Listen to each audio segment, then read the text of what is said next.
আমার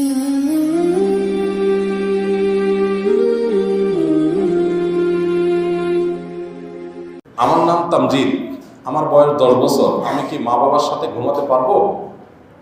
আমি একা ঘুমাতে ভয় পাই, এখন আমি কি করব?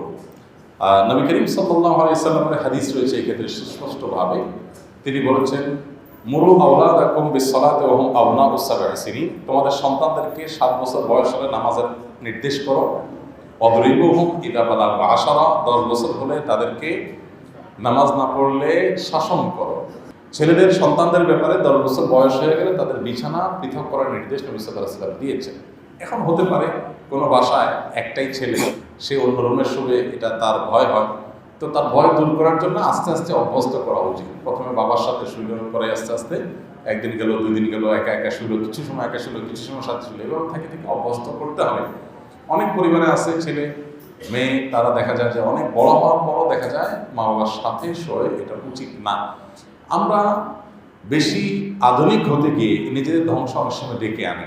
আজকাল সমাজে কোন পর্যায়ে চলে গেছে, ভয়াবহতা কোন লেভেলে চলে গেছে, ফিতনা যে কতভাবে হয় সেগুলো আসলে ব্যাখ্যা করে বোঝাবার দরকার নেই। আমরা সবাই কম বেশি বোঝার কথা। সো এই বিষয়গুলোতে শরীয়তের নির্দেশনা আমরা মেনে চলবো ইনশাআল্লাহ। তবে হ্যাঁ, একেবারে ভয় পায় একটা ছেলে, 10 বছর বয়স, তাকে জোর করে ধরে নিয়ে রেখে আসতে হবে, নট নেসেসারি। তাকে তো অভ্যাসটা আরও আগে থেকে করানো দরকার ছিল। 7 বছর, 6 বছর, 5 বছর, তখন থেকে আস্তে আস্তে একই রুমে পাশাপাশি শোয়াবে। এমনকি 10 বছর হয়ে গেছে, এখন পাশের রুমে এসে একা একা শুতে ভয় পায়, তাহলে ঠিক আছে, একই রুমে শুবে, কিন্তু আলাদা একটা ছোট্ট করে একটা খাট তার জন্য তৈরি করে নেবে, আলাদা বিছানা শুবে। এভাবে একই রুমে থাকতে পারে। যদি অভাবী হয়, আলাদা খাট করার সুযোগ না থাকে, তাহলে একই খাট হলে সেখানে মাঝখানে বড় কোনো বালিশ দিয়ে নিবে, এমনভাবে করবে যেটা বিছানা পৃথক হওয়ার মতো করে। হাজারো অনাচারের পথ বন্ধ হয় এই পদ্ধতির কারণে। আমরা কয়েকজন একসাথে একটা বাসায় থাকি। আমাদের এখান থেকে মসজিদ সামান্য দূরে হওয়ায় আমরা বাসায় সবাই মিলে জামাত করি। জামাতে প্রায় 12 থেকে 13 জন বা 9-10 জন উপস্থিত থাকে। আমার প্রশ্ন হচ্ছে, মসজিদে না গিয়ে বাসায় এভাবে জামাত করা ঠিক কিনা, জামাতের সওয়াব পাবো কিনা? ঢাকায় অনেকে এই কাজটা করেন। নিজেদের অ্যাপার্টমেন্টে বা নিজেদের ভবনের নিচে বা উপরে কোনো একটা জায়গায় নামাজের জায়গা করা হয়, করে সেখানে তারা জামাতে সালাত আদায় করেন। তো এমনটি করা উচিত হবে কিনা?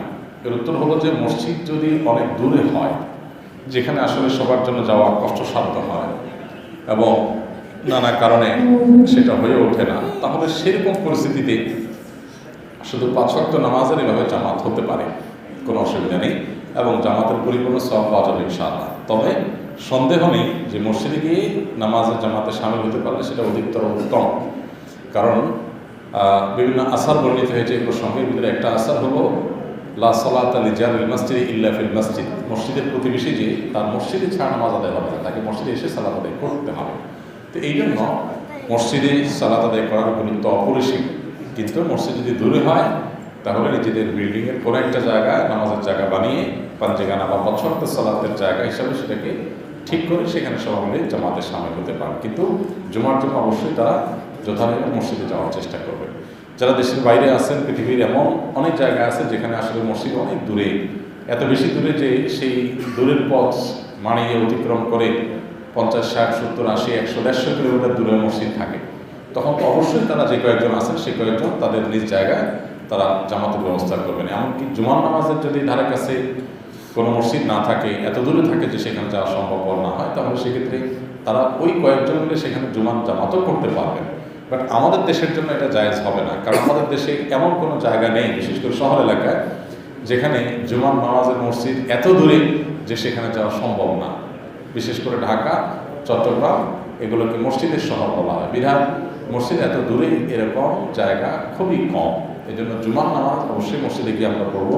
আর পাঞ্জাবের নামাজ যদি অসুবিধা হয়, দূরত্ব তৈরি হয়, অস্বাভাবিক পর্যায়ে হয়, তাহলে সেক্ষেত্রে বিল্ডিংয়ের মধ্যে পাঞ্জাবের জামাতের ব্যবস্থা থাকতে পারে। তবে মসজিদে গিয়ে পড়াটা অবশ্যই উত্তম হবে যদি কোনো প্রকার অসুবিধা না থাকে।